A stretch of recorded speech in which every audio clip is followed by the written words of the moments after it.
성경에서 유일하게 예수님과 그의 제자들 그리고 세례 요한과 그의 제자들이 근처 동일한 장소에서 비슷한 시각에 동일한 사역을 하고 있다는 내용이 나오는 본문이 오늘 성경이 유일합니다.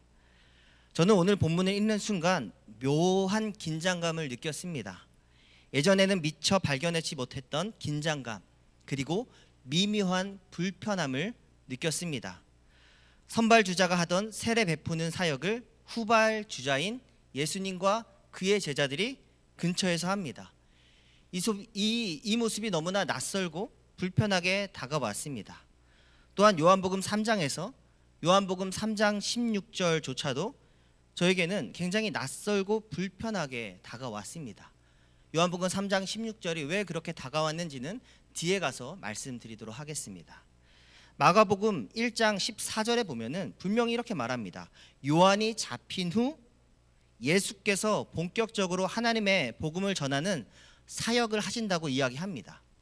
그런데 요한이 전하는 이 복음서에서는 요한복음에서는 세례 요한이 아직 옥에 갇히기 전에 세례 베푸는 사역을 함께 했다라고 오늘 전하는 것입니다. 선발주자인 세례 요한과 그의 제자들이 살렘 가까운 곳, 즉 예루살렘 가까운 곳 예논에서 세례를 베풉니다. 예논은 이름의 뜻이 샘의 근원이란 뜻입니다.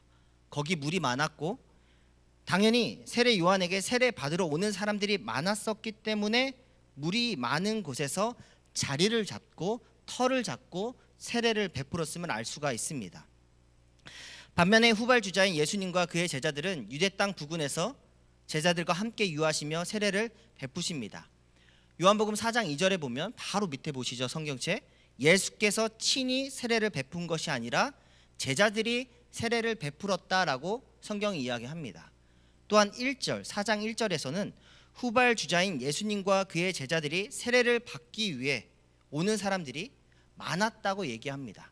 즉 세례 요한에게 가는 사람들은 현저하게 줄어든 것입니다. 당연히 세례 요한의 제자들은 이러한 변화를 단번에 알아차리고 붕괴합니다. 불편한 것입니다. 그리고 시기와 질투심이 올라오는 것입니다. 그리고 이러한 경쟁 심리를 굉장히 솔직하게 보여주는 구절이 25절입니다. 25절 같이 한번 읽습니다. 시작. 이에 요한의 제자 중에서 한 유대인과 더불어 정결 예식에 대한 변론이 되었더니 25절에 대한 말씀은 유치하지만 한마디로 이런 것입니다. 예수님의 세례가 더 센가? 세례 요한의 세례가 더 센가? 예수님의 세례가 그리고 혹 세례 요한의 세례 중에서 누구의 세례가 참된 회개의 세례인가? 그리고 진정성이 있는가에 대한 논쟁을 했다라는 것입니다. 결국 이 싸움의 결론은 사람들이 예수님께 많이 가니까 예수님이 승리한 거 아니야? 라고 말싸움이 끝난 것으로 보입니다. 그래서 26절 이렇게 말합니다. 같이 한번 읽습니다. 시작.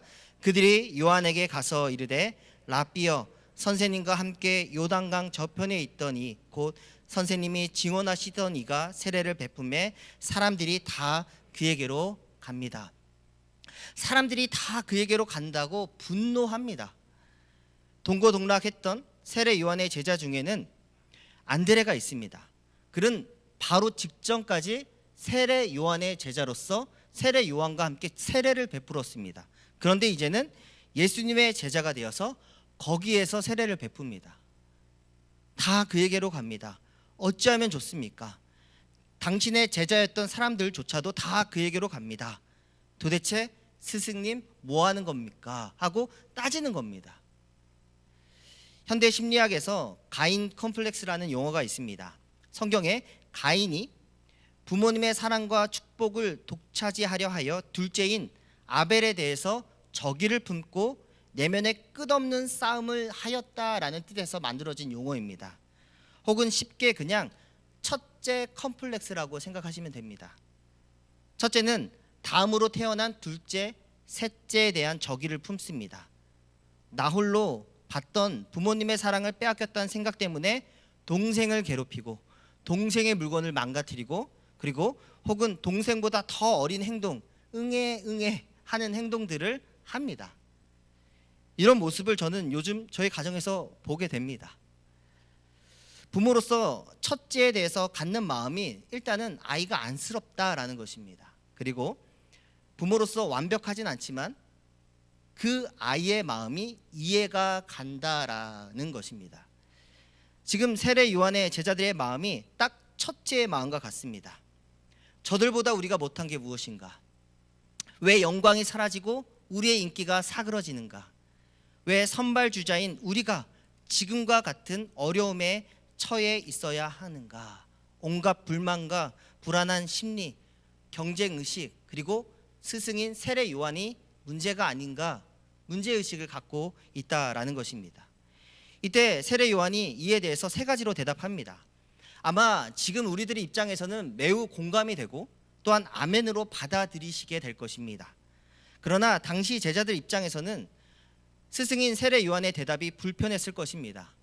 공감은 되지만 스승의 생각을 내 삶으로 공유하기에는 너무나도 말이 안 된다, 화내고 분개했을 것이 분명합니다.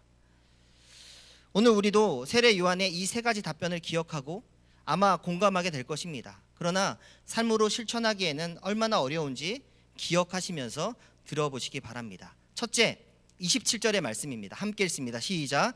요한이 대답하여 이르되 만일 하늘에서 주신 바 아니면 사람이 아무것도 받을 수 없느니라. 첫째, 모든 권위의 출처가 하나님이다 가르칩니다. 만일 하늘에서 주신 바 아니면 사람이 아무것도 받을 수 없다. 우리가 지금 서울 강동구 수림교회 다니는 것, 하늘의 하나님께서 허락하셨기 때문에 우리가 여기에 있는 것입니다.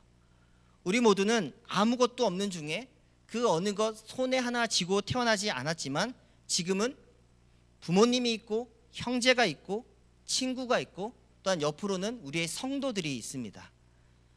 하늘에서 하나님이 우리가 서로 누리고 나누며 살라고 주신 선물임을 기억하셔야 합니다. 또한 저 개인적으로도 아무것도 아닌 제가 지금 여기에 강단에서 설교를 할 수 있는 것, 하늘의 하나님이 주신 바가 아니면 불가능함을 고백합니다. 그래서 우리가 다 함께 고백했으면 좋겠습니다. 한번 따라하겠습니다. 하나님이 주셨습니다. 하나님이 하셨습니다. 좌우 앞뒤 우리 주변을 감싸고 있는 가족 성도들, 하나님이 주셨고 하나님이 지금도 우리에게 호흡을 허락하신 덕분에 우리가 살아가고 있는 것임을 기억하고 고백하기를 소망합니다. 우리 옆에 성도들에게 한 번 더 인사합니다. 당신은 나의 선물입니다. 네, 오그라듭니다. 많은 하나님이 주신 선물임을 고백하고 또한 맞다고 믿습니다. 28절에 두 번째 이렇게 대답합니다. 함께 읽습니다. 시작. 내가 말한 바 나는 그리스도가 아니요 그의 앞에 보내심을 받은 자라고 한 것을 증언할 자는 너희니라.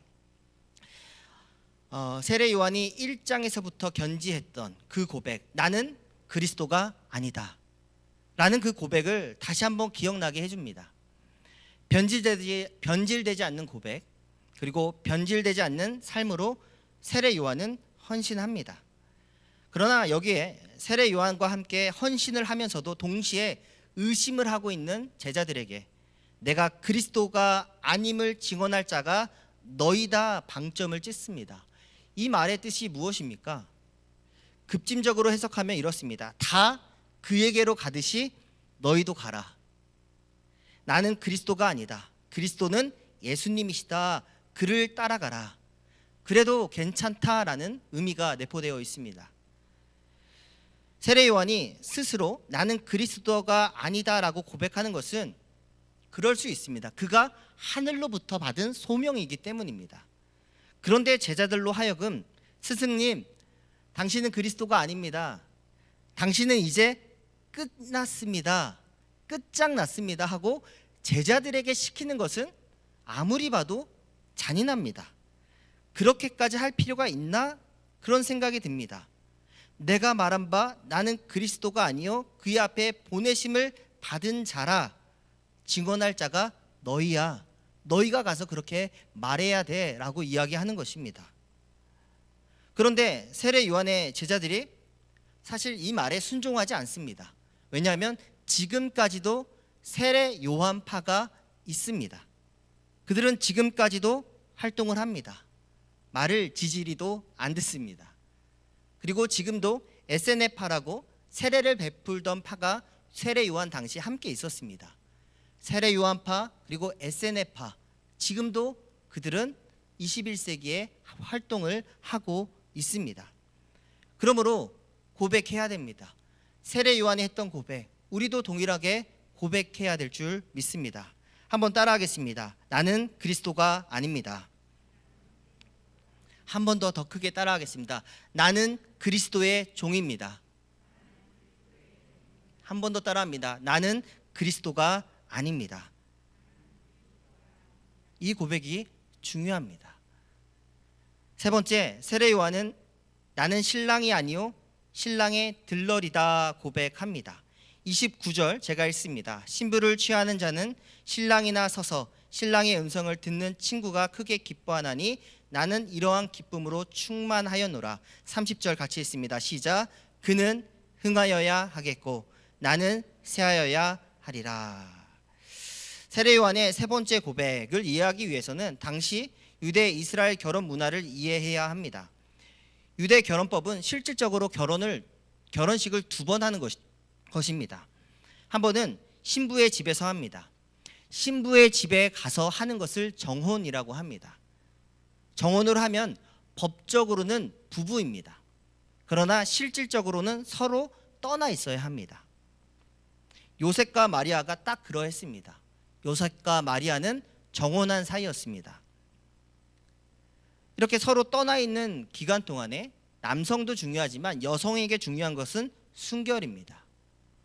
특별히 남자는 정혼 기간 동안에 자기 집에 돌아갑니다.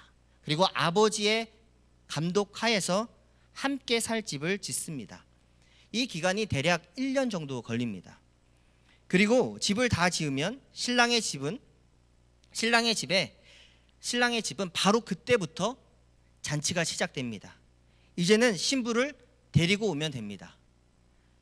여기서부터 중요하고 우리와 다른 결혼 문화가 또한 무엇이냐 하면 신부를 데려오는 것은 신랑이 직접 가서 데려오는 것이 아니라 신랑의 들러리, 신랑의 친구들이 신부를 데려오는 미션을 갖는 것입니다.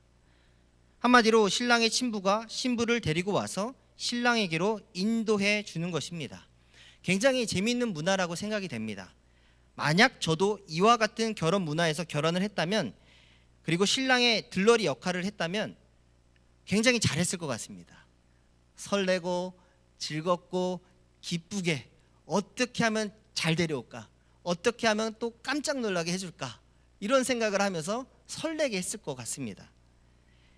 이러한 마음의 기쁨과 설렘이 세례 요한에게 동일하게 있다라고 성경이 이야기하는 것입니다. 친구가 크게 기뻐하나니 나는 이러한 기쁨에 충만하다라고 말합니다. 나는 신랑이 아니고 그래서 나는 신랑의 들러리로서 예수님을 소개하고 다 드러내었다. 그러므로 이제 나는 태장해도 된다 고백하는 것입니다. 우리도 동일하게 한번 고백하겠습니다. 따라하겠습니다. 나는 주인공이 아니다. 나는 조연이다. 한 번 더 고백합니다. 나는 신랑이 아니다. 나는 신랑의 들러리이다. 세례 요한은 지금 이러한 기쁨과 고백과 그리고 마음의 생각들로 가득 차서 그의 제자들에게 알려주고 있는 것입니다. 그래서 저는 여기까지면 딱 좋다. 세례 요한의 고백이 여기까지면 딱 좋고 아멘, 순종합니다, 좋습니다, 이러했을 것 같습니다. 그런데 세례 요한의 마지막 고백이 저를 굉장히 불편하게 했습니다. 성경을 읽고 해석하고 준비하는 과정에서 30절의 말씀이 힘들게 다가왔습니다. 30절 뭐라고 합니까? 그는, 예수님은 흥하여야 하겠고 그리고 나는 쇠하여야 하리라 고백합니다. 왜 불편하냐면 신랑은 결혼을 하고 신랑의 친구는, 즉 신랑의 들러리는 어떻게 하면 됩니까? 그냥 태장하면 됩니다. 그런데 세례 요한은 신랑이신 예수님은 흥하다, 위대해지고 자신은 사라져야 한다고 고백하는 것입니다. 신랑이신 예수님은 위대해지면 됩니다. 아멘. 그렇죠? 그런데 세례 요한이 꼭 사라져야 할 필요가 있는가 생각하게 됩니다. 예수님은 위대해지고 세례 요한은 저 개인적인 인간적인 관점에서는 그냥 그 자리에 현상 유지하고 있으면 안 되는가 그런 생각이 들었습니다. 신랑의 들러리가 혹여라도 신부를 취해서 신랑에게 온전히 드리지 못하면 그것은 사형감입니다. 마땅히 죽어야 합니다. 사라지고 없애버려야 합니다. 그런 친구가 내게는 없어 하고 죽여 마땅합니다. 그런데 지금 신랑의 들러리인 세례 요한은 그러지 않을 인물이고 그러지 않았고 신랑에게 신부를 온전히 드릴 기쁨으로 충만하여졌다라고 말합니다. 그런데 왜 스스로 이렇게 고백합니까? 예수 그리스도는 위대해져야 하고 나는 사라져야 한다. 이것을 신학적으로 해석하면은 신부는 교회를 가리킵니다. 세례 요한은 신부인 교회를 오직 그리스도 예수님만 바라보게 해야 합니다. 결혼 후에도 들러리는 여전히 신부가 신랑만 바라볼 수 있도록 그들의 결혼 생활이 아름답고 그리고 신실할 수 있도록 자신을 드러내서는 안 됩니다. 그저 친구이기 때문입니다. 그러므로 구약의 마지막 선지자로 불리는 세례 요한은 신랑을 소개한 후에 신학적으로는 사라지는 것이 맞습니다. 논리적으로는 이해되고 받아들여집니다. 그런데 인간적인 관점에서 보면은 세례 요한이 어떤 사람입니까? 유수한 명문가 제사장의 아들입니다. 부족한 것이 하나도 없던 사람입니다. 그런데 그는 있는 것을 버린 사람입니다. 그에게 무엇이 있었습니까? 그도 아버지처럼 성전을 중심으로 사역을 할 수 있었던 사람입니다. 그런데 그것을 버리고 광야로 갔습니다. 그는 어머니의 따뜻한 밥을 먹으면서 사역을 할 수 있었습니다. 그런데 메뚜기와 석청을 먹으면서 주님 오실 길을 예비하는 사역을 했습니다. 그리고 그 임무를 완수했습니다. 그리스도를 소개했고 그분에게 안수를 했고 예수님 그분에게 사람들이 몰려가도록 했습니다. 그러면 제 생각으로는 이제 다시 어떻게 하면 됩니까? 성전으로 돌아오면 됩니다. 이제 다시 어떻게 하면 됩니까? 어머니 품으로 돌아가면 안 됩니까? 요한복음 3장 16절 하나님이 세상을 이처럼 사랑하사 독생자를 주셨으니 이는 그를 믿는 자마다 멸망하지 않고 영생을 얻게 하려 하심이라. 요한복음 3장에서 가장 유명한 성경 전체에서 가장 중요한 복음 메시지가 요한복음 3장 16절에 있습니다. 분명 그를 믿는 자는 멸망하지 않고 영생을 얻는다고 말씀합니다. 그런데 세례 요한의 메시지와 함께 중복이 되면서 이 메시지가 불편하게 느껴진 것은 세례 요한은 감옥에서 망합니다. 죽습니다. 그것도 목베임을 당합니다. 그리고 그의 얼굴은 쟁반에 올려져서 많은 사람들에게 망신과 조롱거리로 그의 시체가 조롱을 당합니다. 망해도 이렇게 망하는 것은 부끄러울 정도입니다. 세례 요한은 감옥에 있을 때 오실 이가 당신입니까? 라고 물어볼 정도로 연약해져 있었고 그리고 의심했습니다. 함께 찬양했던 것처럼 영생을 누리며 주 안에 산다는 고백을 세례 요한의 삶을 보고 할 수 있는가 생각하게 됩니다. 분명 주를 믿는 자는 멸망하지 않고 영생을 누린다 말씀하는데 세례 요한은 이 땅에서의 삶이 망한 삶입니다. 그러나 멸망하지 않고 영생을 누린다는 말씀을 일말의 의심도 없이 믿습니다. 그러므로 영생의 정의를 명확히 아는 것이 복음의 힘이며 기쁨이며 이 땅에서 어떻게 죽느냐보다 중요한 의미를 갖습니다. 성도 여러분, 영생이 무엇입니까? 일단 영생은 오래 사는 것이 영생이 아닙니다. 또한 이 땅에서 아프지 않고 병들지 않고 무한히 연장되는 삶, 그런 삶이 영생은 아닙니다. 영생은 알파도 없고 오메가도 없고, 즉 시작도 없고 끝도 없고 언제나 현존하시는 영원하신 하나님 안에 거하는 것이, 머무는 것이 영생입니다. 아멘. 하나님과 긴밀하게 연결된 존재로 사는 것이 영생의 시작입니다. 그래서 하나님께로부터 영생을 허락받고 그 영생을 살아갈 수 있도록 인도함 받는 것이 중요합니다. 그리고 하나님께로부터 영생을 허락받았다면 오늘을 누리는 것이 영생이고, 내일과 미래의 모든 기간이 주와 함께 있다면 이미 영원한 생명 속에서 사는 것입니다. 그래서 죽어도 의미가 있고 망해도 의미가 있으며, 억울하게 죽은, 그러나 주 안에서 죽는 성도가 복이 있다는 성경 말씀이 우리에게 해당이 되는 것입니다. 성도 여러분, 사람의 눈으로 봤을 때 세례 요한은 망한 삶이 맞습니다. 그러나 영생의 관점에서 봤을 때 그는 하나님과 긴밀하게 연결된 자였고 예수님을 소개하고 믿었던 자입니다. 세례 요한이 누구입니까? 세례 요한이 누구인가 생각할 때 저는 가장 먼저 예수님이 누구신가 생각나게 해주는 인물이 세례 요한입니다. 세례 요한하면 예수님이 생각납니다.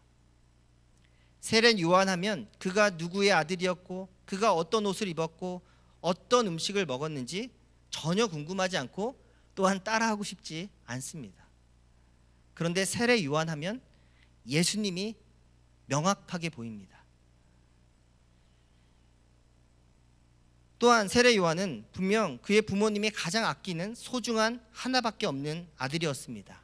누가복음에 분명하게 말씀합니다. 기도하고 응답받아서 낳은 아들이었습니다. 마치 세례 요한의 부모님은 그 소중한 아들이 오직 예수님을 소개하는 그 길로 가는데 방해하지 않았습니다. 성경에 그런 기사가 하나도 없습니다. 또한 최종적으로 세례 요한이 감옥에 갇히고 죽음의 길로 가는데 아들을 위해서 어떠한 힘도 쓰지 않았습니다. 분명히 힘을 쓸 수 있는 권력과 힘을 가진 가정이었음에도 불구하고 어떠한 힘을 쓰지 않았다, 그러한 기록이 하나도 없습니다. 하나님이 세상을 이처럼 사랑하사 독생자를 주셨다는 말씀에서 독생자는 하나밖에 없는 뜻으로 해석도 하지만 이렇게 해석합니다. 소중한, 하나님의 사랑받는 가장 아끼는 존재라는 뜻으로 해석하는 것이 옳습니다. 하나님 아버지께서 가장 아끼시는 소중한 아들을 우리에게 주셨습니다. 그리고 십자가도 우리에게 함께 주셨습니다. 가장 아끼시는 소중한 아들을 주심으로 하나님께서는 당신의 뜻을 저버린 이 세상을, 자신의 뜻을 저버린 사람들을, 그 존재들을 사랑하신다라고 확증하셨습니다. 그러므로 예수님을 믿는 자들은 멸망하지 않습니다. 영원한 생명을 누립니다. 우리가 믿는 하나님 아버지의 사랑은 절대로 감상적이지 않습니다.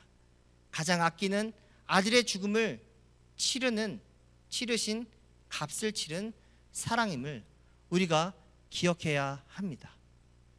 세례 요한의 삶을 전체를 반추하고 되새기면서 그의 죽음이 너무나 안타깝고 망해도 이렇게 망할 수 없고 조롱을 당했지만 그가 예수 그리스도와 긴밀하게 연결되어 그리고 그를 따라갔다, 그리고 하나님께서 그를 사랑하시고 인도하셨다는 이 귀한 사랑과 함께 요한복음 3장 16절의 말씀이 다시 한번 깊이 다가오고 이해되어졌습니다. 우리 한번 같이 요한복음 3장 16절 말씀을 고백해 보도록 하겠습니다. 시작.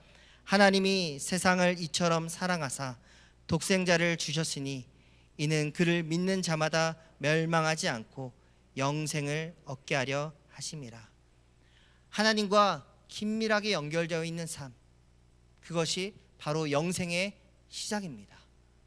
오늘도 영생의 삶을 누리시고 내일도 영생의 삶을 누리시고 나에게 주신, 아무것도 없는 나에게 주신 부모님과 또한 자녀들과 성도들과 그 영생의 삶을 누리시기 바랍니다. 오늘 불렀던 찬송가 가사 보면은 이런 가사가 있습니다. 3절에 산천도 초목도 새 것이 되었고 죄인도 원수도 친구로 변한다. 새 생명 얻은 자 영생을 누리니 주님을 모신 맘 새 하늘이로다. 세례 요한의 제자들은 자기보다 인기가 많은 예수님과 그의 제자들 때문에 분개하고 그들 때문에 화를 냅니다. 그러나 세례 요한은 그렇지 않습니다. 하늘로부터 받은 명령과 그 영원한 생명을 누리니 그들이 적으로 보이지가 않는 것입니다. 오늘 찬양 가사도 영생을 누리는 자는 죄인도 원수도 없다, 친구로 변했다라고 고백합니다. 영생을 누리며 혹 내가 원수라고 여겼고 내가 미워하고 싫어했던 그 사람까지도 품을 수 있는 하나님의 영원한 생명을 품는 우리 모든 성도들 되기를 주님의 이름으로 부탁드립니다.